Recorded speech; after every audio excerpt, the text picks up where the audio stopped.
Hi, welcome to Tradespeople's Tips. Now I'm going to show you how to top up your boiler. Logitech Ideal Boiler. Oh, why do I keep saying Logitech? I don't know. Anyway, under here is our gauge. Alright? You want it up to about 2 bars. Yeah?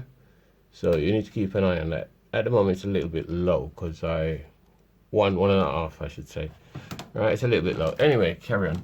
That black tap there, don't touch it. This yellow one, don't touch it. Move over here, we have two blue taps. Right, that one is open. I should have closed that off. That's the closed position, right?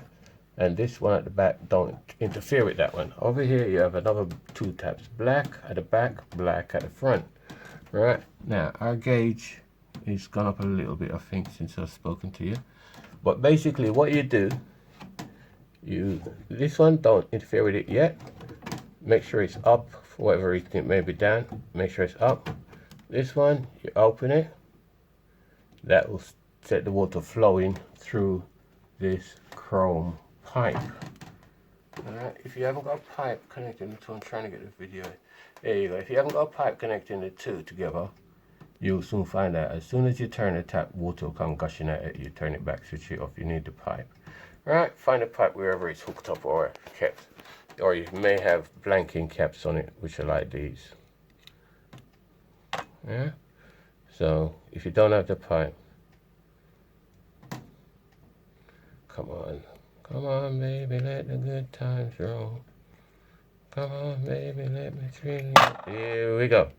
All right, now that's the tap, the cap. You may find you have one there if you haven't got a pipe. That'll block the water off. So that's something to keep a lookout for, should whatever reason. Alright, so you open that one. At the moment the water is stuck here. Until you open this valve, no water goes that way. Alright, now you keep an eye on your gauge and you open your tap, the black one, and as you pull the front tap down towards you, you'll hear the water start to flow. You hear it? And you'll see your gauge start to move. As soon as you reach your desired level, you switch your black tap off, stop the water flowing in, and you come back over to your blue tap and you switch that off. So now the only water you have left is what's in here. Alright, now this is the stage where somebody might decide, I'll take that off and put these on it. Make no odds. Alright, okay, on that note, see you later.